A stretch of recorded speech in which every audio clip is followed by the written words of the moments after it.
नमस्कार, आप देख रहे हैं दैनिक चिंतक।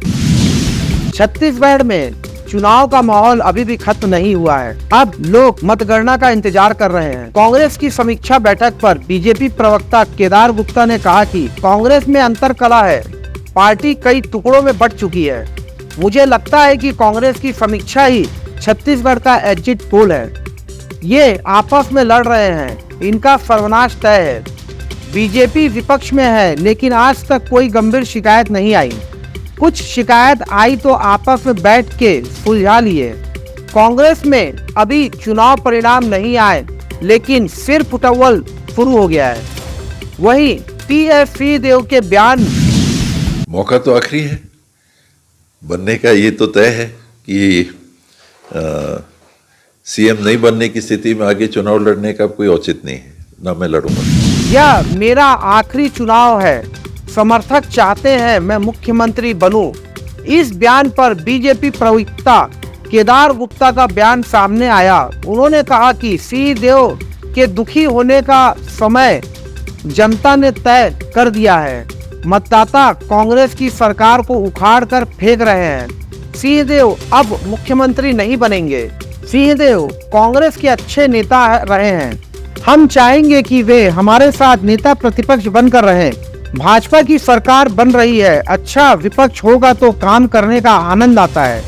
इसी बीच टीएस सिंहदेव के सीएम बनने के बयान पर पीसीसी चीफ दीपक बैज ने कहा कि वह बयान हमारे वरिष्ठ नेता का व्यक्तिगत है। भाजपा को मुद्दा चाहिए, वह बड़े लीडर, उनका सोचना कहना छत्तीसगढ़ के लिए मायने रखता है। ये उनका व्यक्तिगत बयान है। मुख्यमंत्री के चेहरे को लेकर पीसीसी चीफ दीपक बैज ने कहा, पार्टी ने बेहतर चुनाव लड़ा है, बहुत अच्छा चुनाव लड़ा है और सभी प्रत्याशियों से 1-to-1 चर्चा हुई। कुछ प्रत्याशियों ने शिकायत किए, कुछ जिला अध्यक्षों ने शिकायत किए, इस तरह शिकायतें आई है, तो उन शिकायतों को भी पार्टी ने गंभीरता से लिया। हमारी सरकार बन रही है, उसके बाद विधायक दल की बैठक में निर्णय लिया जाएगा। अंतिम फैसला आला कमान का होगा। कांग्रेस की समीक्षा बैठक को लेकर पीसीसी चीफ दीपक बैज पर बयान सामने आया है। उन्होंने कहा कि 2 दिनों तक समीक्षा हुई, प्रत्याशियों ने चर्चा की, पार्टी ने बेहतर चुनाव लड़ा है। 2023 में कांग्रेस फिर से सरकार बना रही है। छत्तीसगढ़ में 75+ सीटों पर जीत कर आएंगे। शिकायतों को लेकर पीसीसी चीफ दीपक बैज ने कहा कि कुछ शिकायतें आई, कुछ प्रत्याशियों, जिला अध्यक्षों ने शिकायत की। शिकायतों को पार्टी ने गंभीरता से लिया है। शिकायतों का परीक्षण कराएंगे, कुछ गलत होता तो कार्रवाई भी होगी।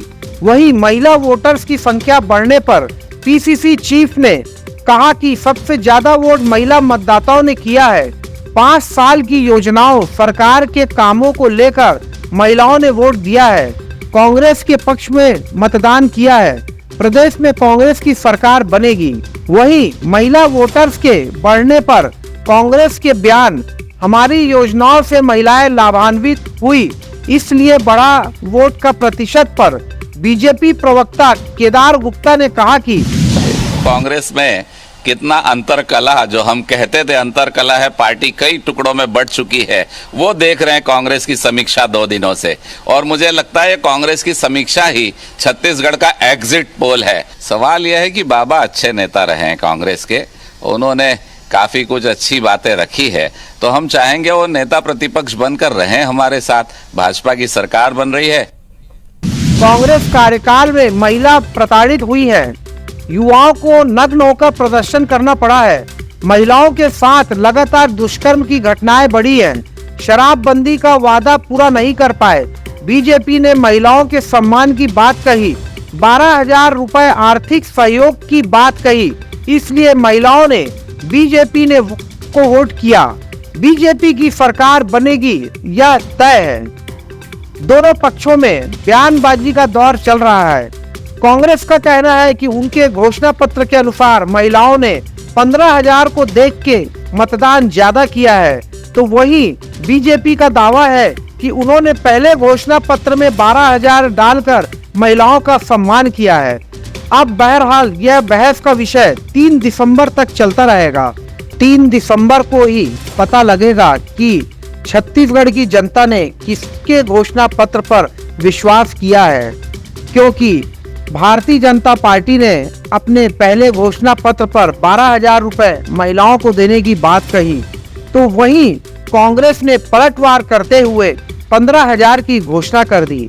इस पर कांग्रेस के प्रवक्ता ने बयान दिया कि 15,000 देने का इरादा कांग्रेस का पहले से था, लेकिन लक्ष्मी पूजन के दिन महिलाओं को उपहार स्वरूप देने के लिए यह घोषणा पत्र में पूर्व नहीं की गई थी और मुख्यमंत्री ने बाद में इसकी घोषणा की। अब यह समय बहुत कठिन है। 3 दिसंबर तक राजनीति सरगर्मी इसी तरीके की चलती रहेगी और लोग तर्क वितर्क करते रहेंगे जब तक ईवीएम का रिजल्ट नहीं आता। इस तरीके की बातचीत आम होगी। इन्हीं सब चीजों के बीच में मुख्यमंत्री के संदर्भ में टी.एस. सिंहदेव का बयान एक तरीके से राजनीतिक गलियारों में सरगर्मी पैदा कर दिया है और भाजपा को इस पर बयानबाजी करने का मौका दे दिया है। बहरहाल सबको 3 दिसंबर तक का इंतजार करना होगा। धन्यवाद। आप देख रहे हैं दैनिक चिंतक। आगे की खबरों के लिए जुड़े रहे हमारे साथ। हमारे चैनल को लाइक, सब्सक्राइब और शेयर करना ना भूलें।